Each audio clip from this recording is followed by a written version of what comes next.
Hydrogen bonding, समझे? तो मैं लिख दूं यहाँ पर physical and chemical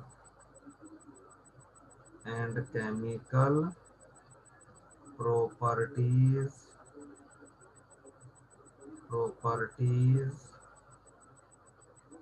of alcohol, physical and chemical properties of alcohol, ठीक है ना? तो मैं लिख दूं यहाँ पर the alcohols have higher melting and boiling point then, मैं लिख दूं यहाँ पर alcohols have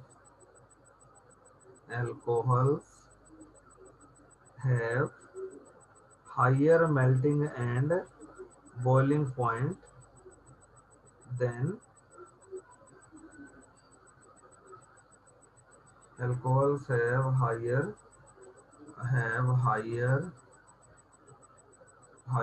melting and boiling point, have higher melting and boiling point than alcohols,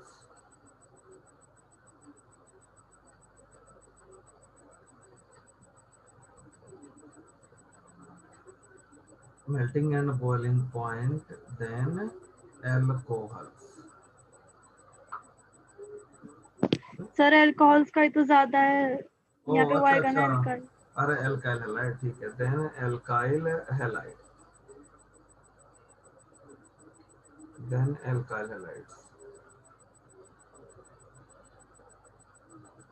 चलो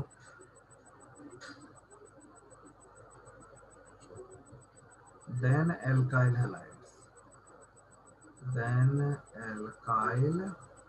हैलाइड्स, है ना? क्यों? Because alcohols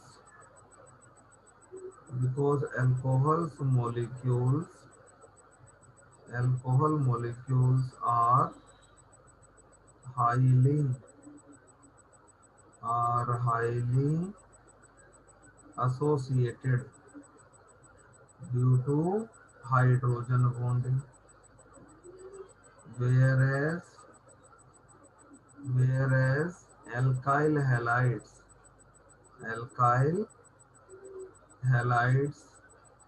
are less associated due to comparatively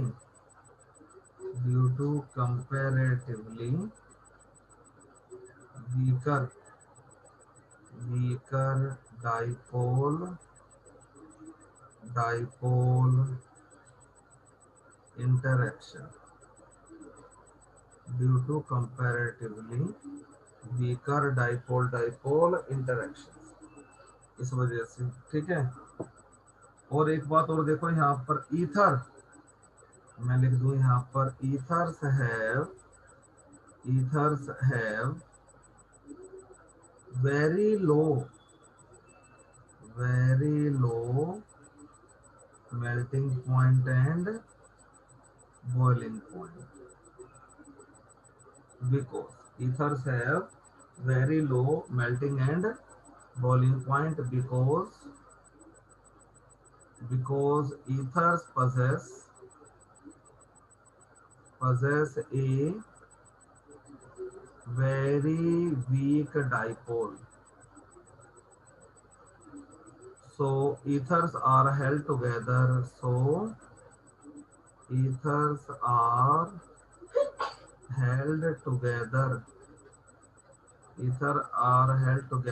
by weaker dipole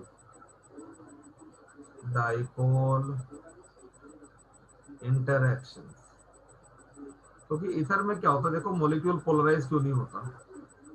पहली बात तो ये देखो, लोन पे रिपल्शन बहुत ज्यादा है ना?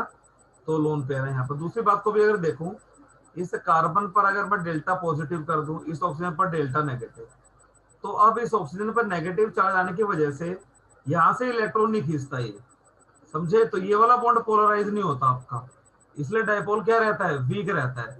ऑक्सीजन पहले से ही इलेक्ट्रॉन रिच है due to presence of two lone pairs on it, समझे, और दोनों ये CH3 भी इलेक्ट्रॉन पुश करते हैं इंडक्टिव इफेक्ट से, तो इस वजह से इसका डायपोल क्या होता है, वीक डायपोल। तो ईथर का मेल्टिंग बॉइलिंग पॉइंट क्या होता है, सबसे कम, ठीक है। और मैं लिख दूं बात यहाँ पर, अब मान लो एल्कोहल एल्कोहल में कंपैरिजन करना हो, तो among isomeric alcohol, among isomeric alcohols, among isomeric alcohols the melting point and boiling point decreases with branching.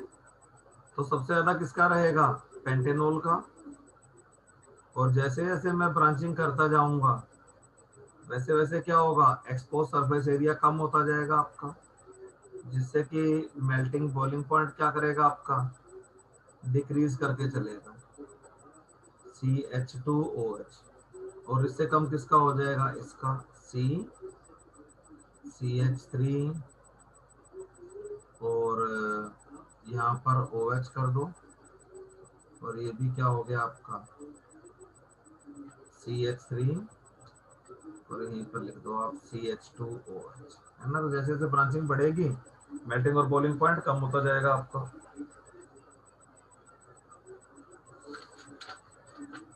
चलिए तो अब इनको लगाओ, arrange the following molecules in increasing order of boiling point, arrange the following molecules in increasing order of melting point and boiling point। चलिए molecule आपके पास हैं, pentan one ol molecule है आपके पास, पेंटेनॉल, ब्यूटेनॉल, ब्यूटेन-टूओल,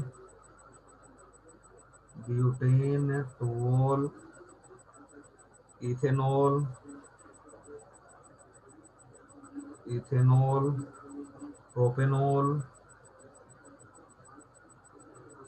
प्रोपेनॉल, और मीथेनॉल एंड मीथेनॉल। बताओ क्या ऑर्डर रहेगा इसके अंदर,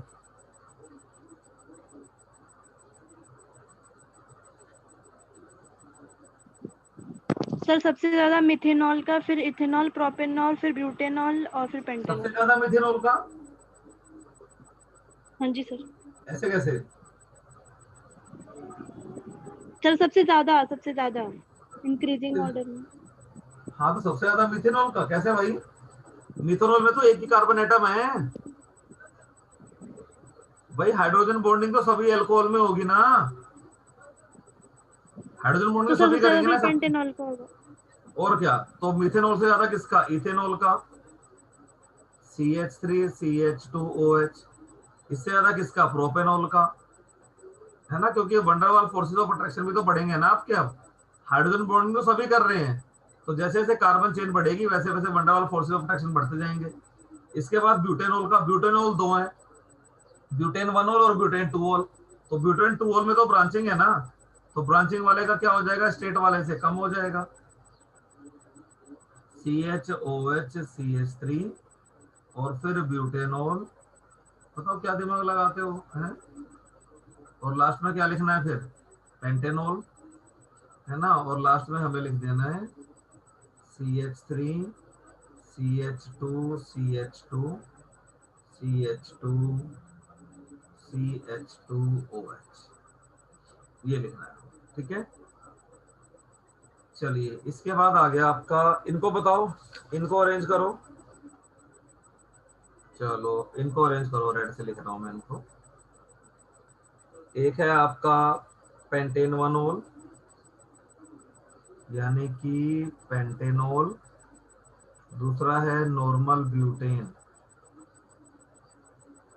तीसरा है Pantanal CH3 CH2 CH2 CHO, ये एल्डिहाइड है, ये अल्कोहल है, और इथोक्सी इथेन, और इथोक्सी इथेन क्या हो गया, और ये इथोक्सी ग्रुप लगा दिया। बताओ इनमें क्या ऑर्डर रहेगा?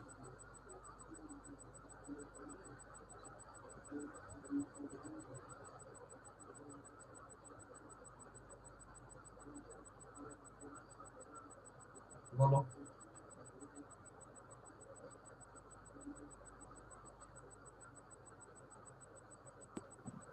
सर सबसे ज्यादा पेंटेनॉल का, फिर थर्ड वाला, और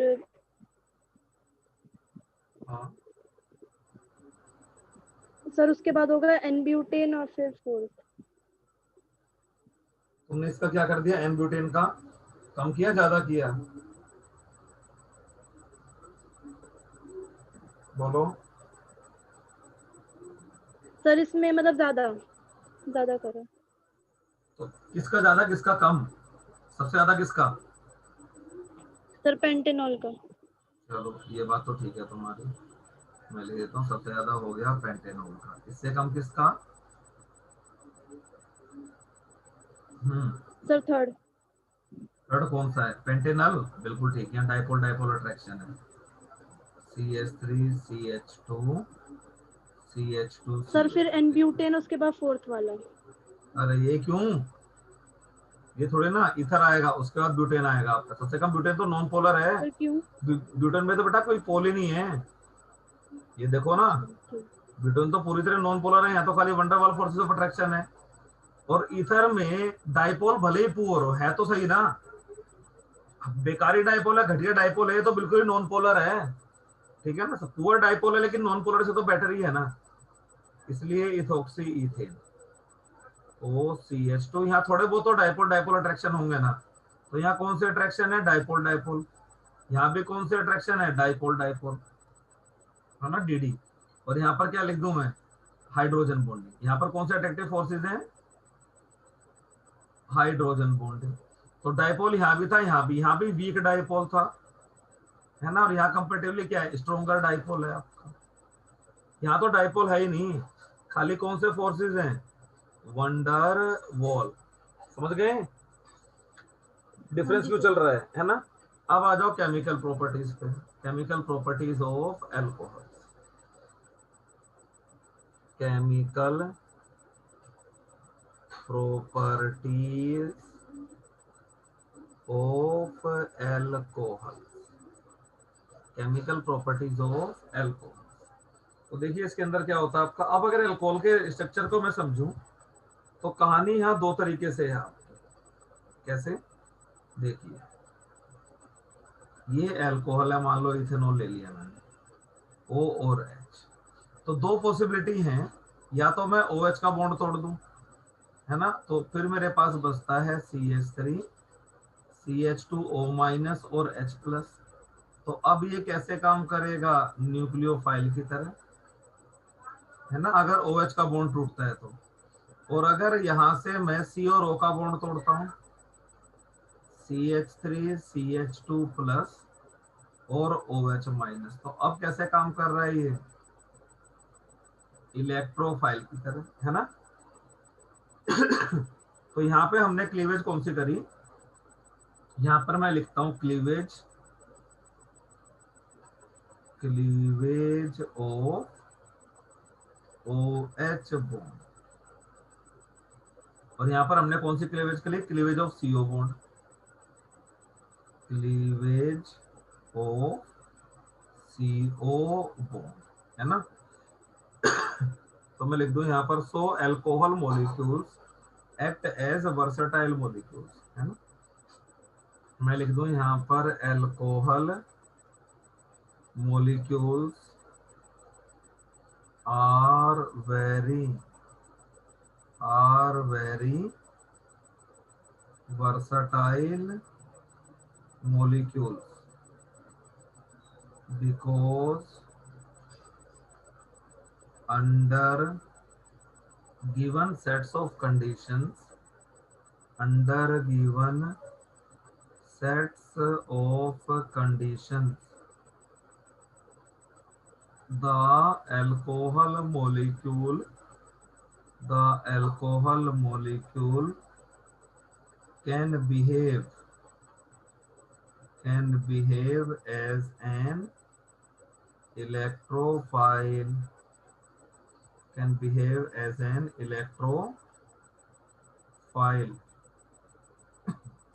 and a nucleophile.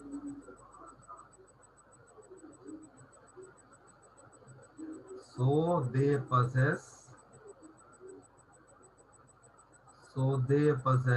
different kinds of chemical properties.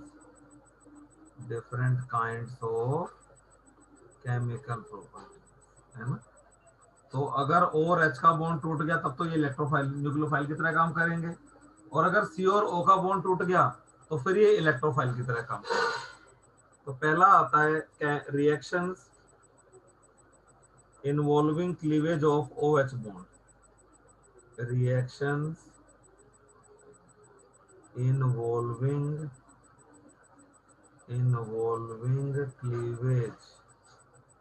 cleavage of OH bond, sorry OH और H का बॉन्ड टूट रहा है, ठीक है ना?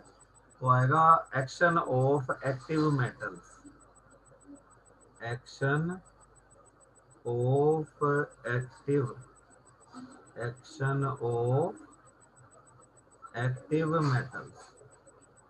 एक्टिव मेटल कौन कौन से होते हैं? सोडियम, पोटेशियम, आयरन, एल्यूमिनियम, ये सारे के सारे क्या हैं? Active metal.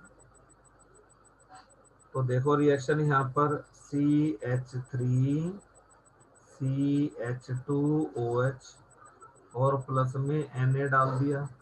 तो सोडियम तो हाइड्रोजन से ज्यादा इलेक्ट्रोपॉजिटिव है, तो सोडियम क्या करेगा? अपना इलेक्ट्रॉन देकर हाइड्रोजन को रिप्लेस करेगा और ये बन जाता है आपका CH3 CH2ONA और प्लस में क्या आ गया इधर? हाफ H2, CH3 CH2ONA और प्लस में हाफ H2, है ना? हाइड्रोजन को रिप्लेस कर देगा। ऐसे ही अगर मैं ये ले लूं यहाँ पर CH3OH और एल्युमिनियम को डाल दूं, तो एल्युमिनियम की वैलेंसी तो 3 है, यानी कि 3 हाइड्रोजन निकालेगा। यहाँ से 3 हाइड्रोजन निकालने के लिए 3 अल्कोहल ले लिए मैंने, और ये बन गया CH3O thrice Al, aluminium try methoxide और प्लस में 3/2 H2। ये बन गया आपका एल्यूमिनियम ट्राई मिथॉक्साइड, और ये क्या बन गया आपका? Sodium ethoxide. अब जरा इन रिएक्शंस को ध्यान से देखो। अगर मैं इनको एक और रिएक्शन से कंपेयर करने चल पड़ूं, ठीक है ना? आपकी बुक में रिएक्शन ये दे रखी है, टर्शियरी ब्यूटाइल अल्कोहल से रिएक्शन दे रखी है।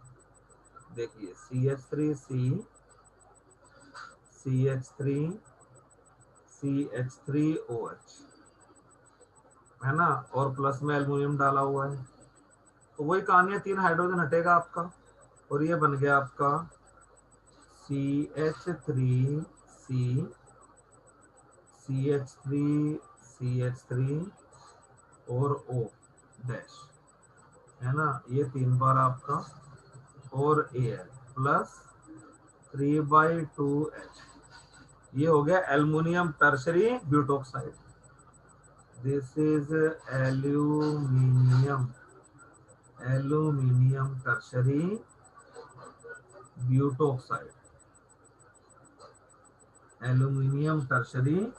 ब्यूटोक्साइड, ये हो गया आपका aluminium tart butoxide.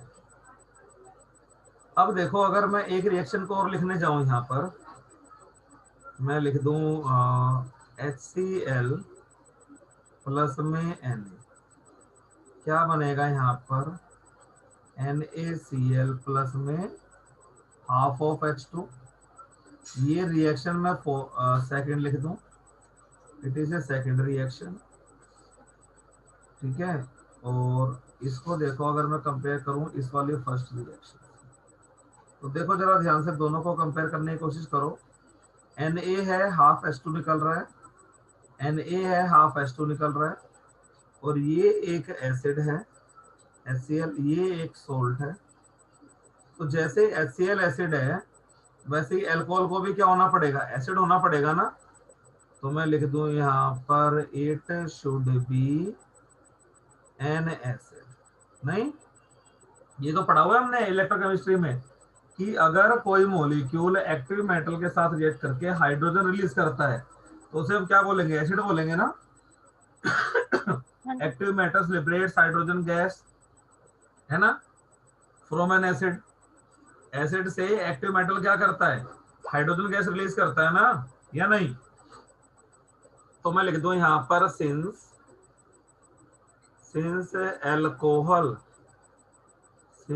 Alcohol molecule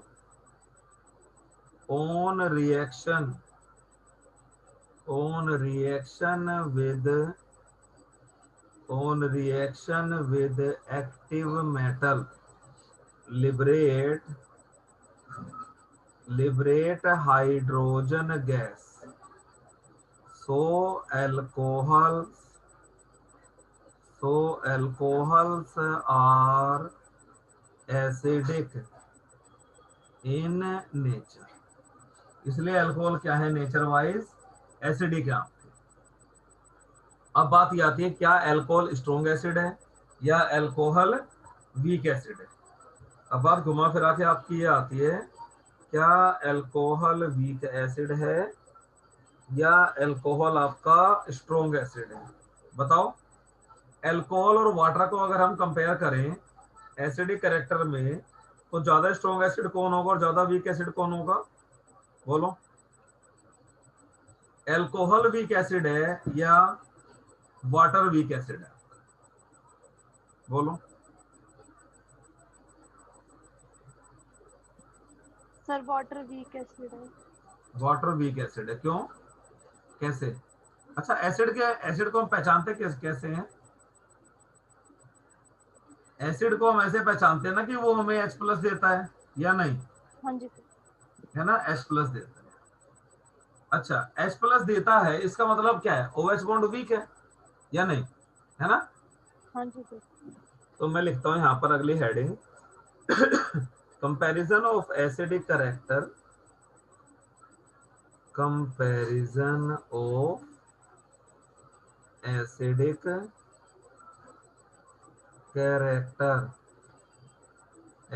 character of alcohol and water.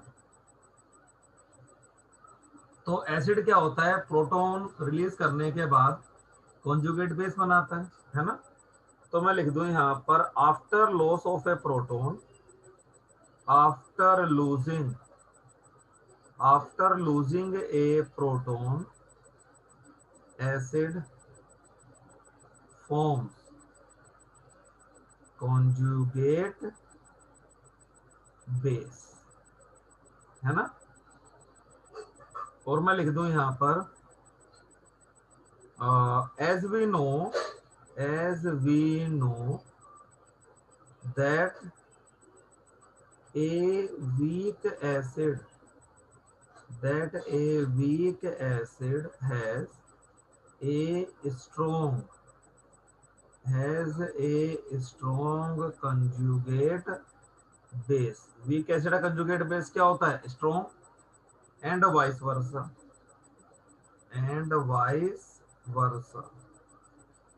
है ना, और वाइस वर्सा। यानी कि एसिड वीक तो कंजुगेट बेस स्ट्रॉन्ग होगा, एसिड स्ट्रॉन्ग तो कंजुगेट बेस वीक होगा। अब जरा बात कर लेते हैं अल्कोहल की। ये अल्कोहल मैंने लिया, ये एसिड है तो डिसोशिएट हो गया भाई, CH3CH2O माइनस और प्लस में H प्लस, है ना।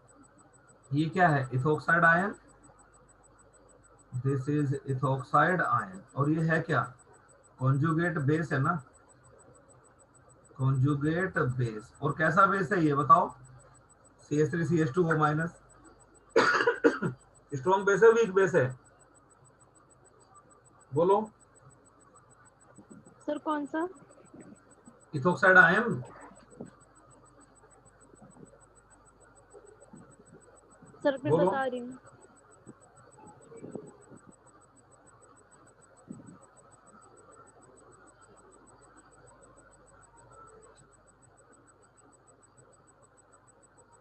Sir weak. अरे बेवकूफ, इसने तो बीटा एलिमिनेशन करा दिया था एल्कोहलिक केओएच में आके।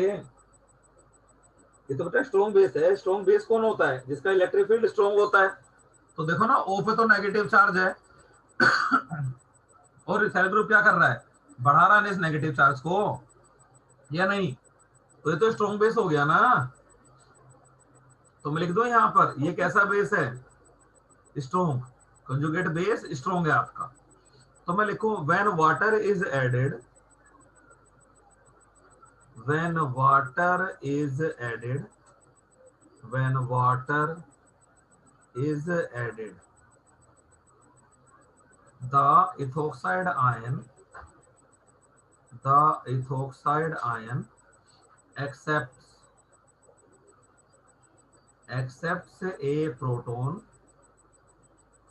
accepts a proton from water to reproduce alcohol, to reproduce alcohol and hydroxyl ions। यानी कि CH3CH2O माइनस वाटर से रिएक्ट करता है और दोबारा से अल्कोहल बना देता है और क्या रिलीज करता है? OH माइनस, है ना? तो एसिड वो होता है जो प्रोटॉन लूज करके चले। तो जब मैंने अल्कोहल और वाटर को मिक्स कर दिया तो अपना प्रोटॉन कौन लूज करके चला? अल्कोहल या वाटर? बताओ। जब मैंने अल्कोहल में वाटर डाल दिया तो प्रोटॉन कौन लूज करके चला अपना? देखो साफ साफ पता लग गया मुझे। प्रोटॉन अल्कोहल का तो रिलीज ही नहीं हो रहा भाई। अल्कोहल का प्रोटॉन तो वापस सर आके चिपक वाटर गया का। ना उसके साथ। वाटर का लूज हुआ ना। तो वाटर क्या है? एक बेटर प्रोटॉन डोनर है ना? तो मैं लिख दूं यहां पर, so water, water is a better, better proton donor. So water is a better proton donor than alcohol. Hence we can say that, hence we can say that water is a, water is a stronger, stronger acid than alcohol, है ना? दूसरी बात देखिए, secondly हम कैसे explain कर सकते हैं इसको? सेकेंडली, जब अल्कोहल अपना प्रोटॉन लूज करेगा तो ये क्या बनाएगा? CH3CH2O माइनस प्लस में H प्लस, और वाटर जब अपना प्रोटॉन लूज करेगा तो OH माइनस प्लस में H प्लस। तो ये दोनों ही कंजुगेट बेस हैं। तो क्या होगा? कंजुगेट बेस ज्यादा स्ट्रॉन्ग कौन है? इथोक्साइड आयन, है ना? तो मैं लिख दूं यहां पर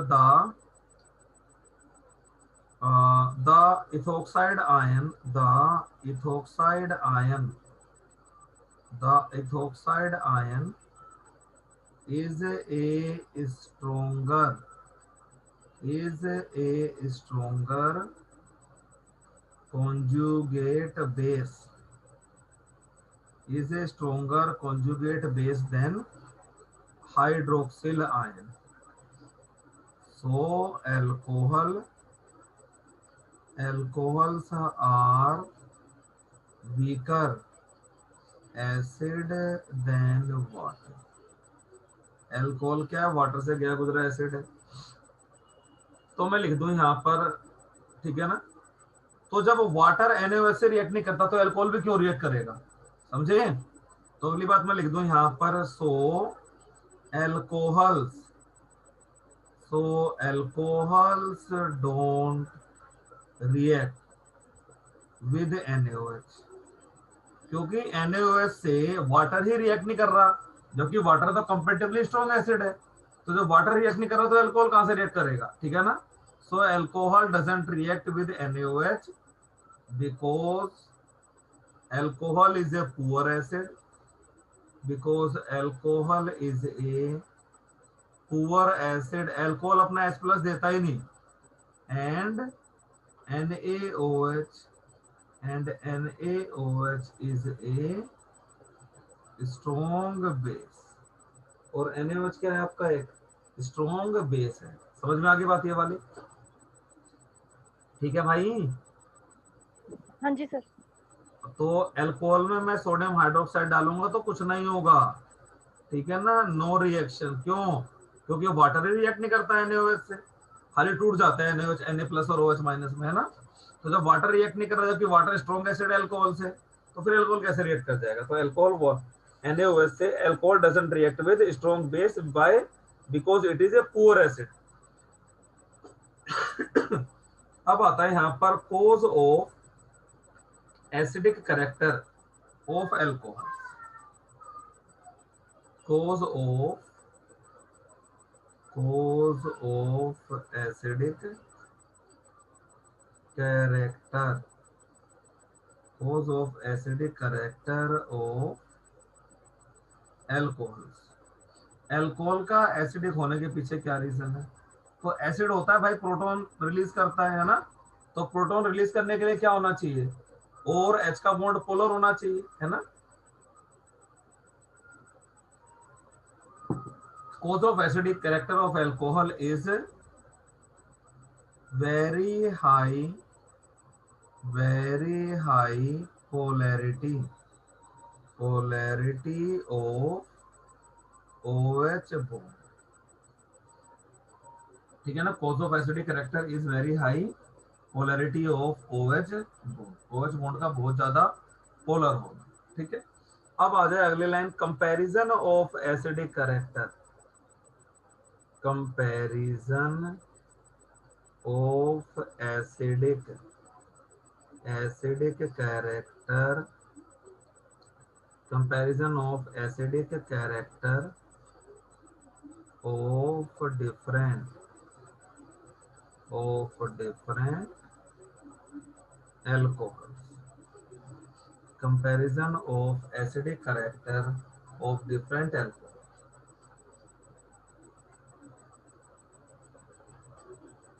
तो इसके पीछे का लॉजिक क्या है, थोड़ा सा आप दिमाग लगाओ हल्का सा इसके अंदर।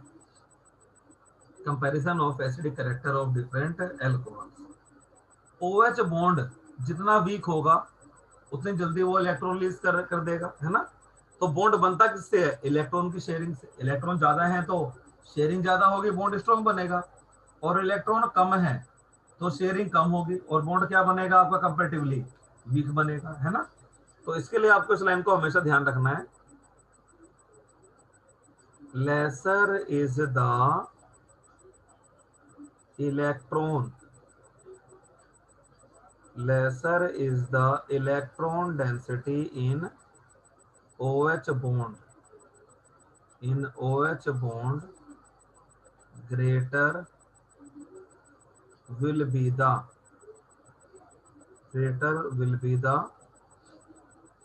मैं लिख दूं यहाँ पर, weaker will be the strength of OH bond, lesser is the electron density in OH bond, weaker will be the strength of OH bond, so higher will be the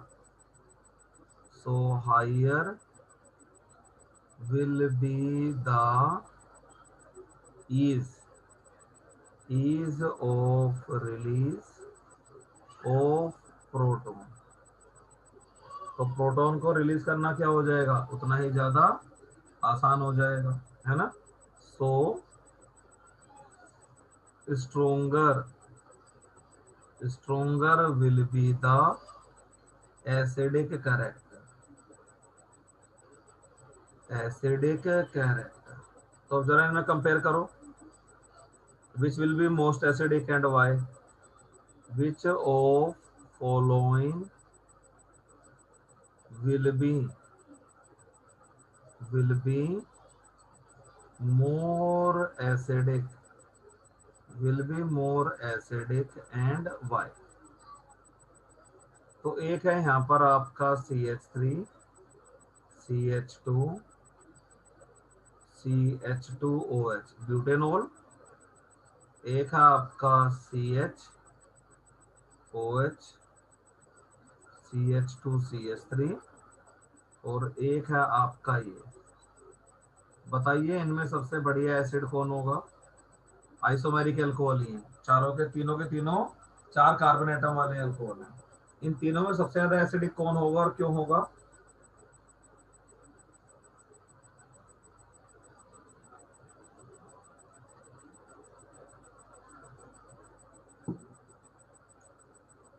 बोलो जी।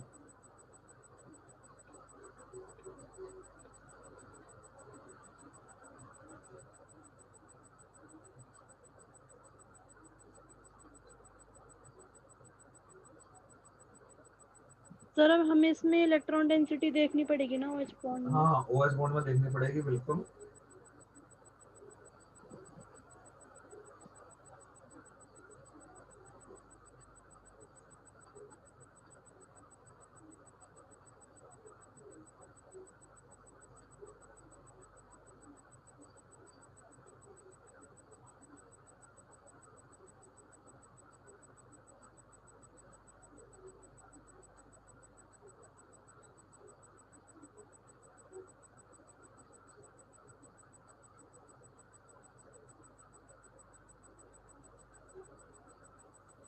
सर थर्ड वाला सबसे strong acid होगा।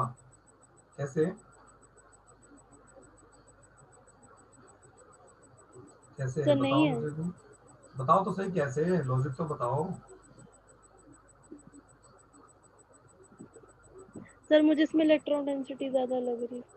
ज्यादा लग रही है तो OH bond क्या हो जाएगा? ऊपर की लाइन पढ़ना जरा एक बार, 3 लाइन जो लिखी हुई है पढ़ो तो सही। ऊपर की 3 लाइनें बड़ी जल्दी तुम भूलते हो, पढ़ना ऊपर की ब्लैक से जो लिखी हुई है लाइनें। हम्म।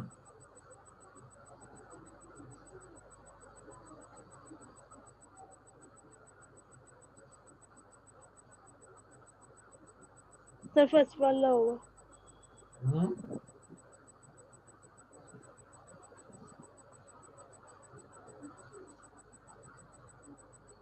हाँ बोलो बोलो।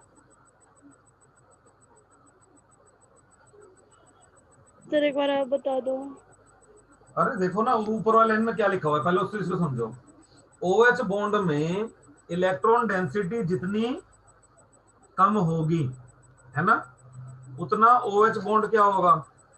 वीक होगा ना। देखो ना, weaker will be the strength of OH bond, उतना OH बॉन्ड वीक होगा तो उतनी ही इजिली वो टूट जाएगा और उतनी इजिली क्या करेगा? प्रोटॉन रिलीज करेगा।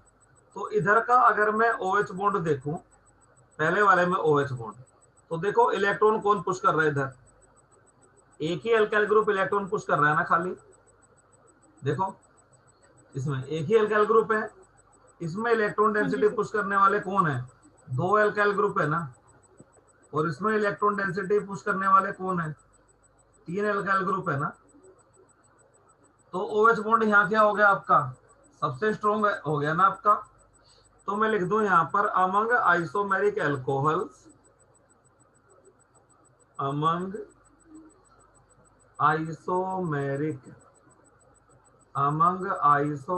Alcohols the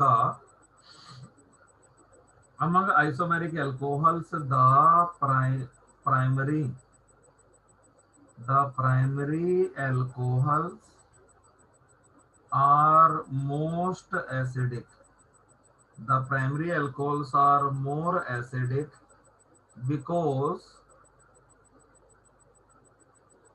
the plus I effect of a single alkyl group increases the electron density increases the electron density, increases the electron density marginally, marginally in OH bond, ठीक है ना। so OH bond remains weaker, so OH bond remains comparatively weaker, OH bond remains comparatively weaker, so the ease of release, ease of release of proton is high,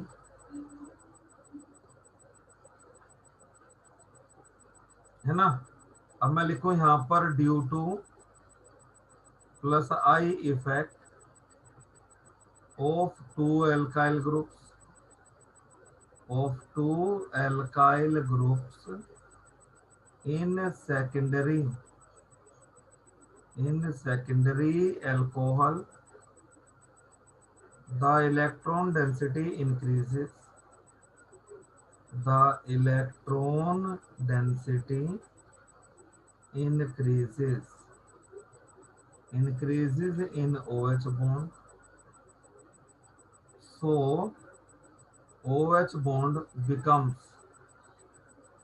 slightly stronger या comparatively stronger, है ना। slightly की जगह comparatively लिख दो, comparatively stronger in secondary alcohol, है ना।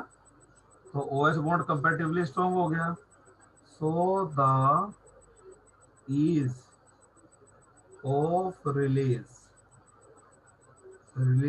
of proton is lesser, so the ease of proton is lesser, ठीक है ना।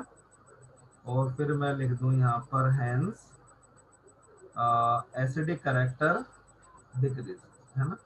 hence secondary alcohols are weaker acid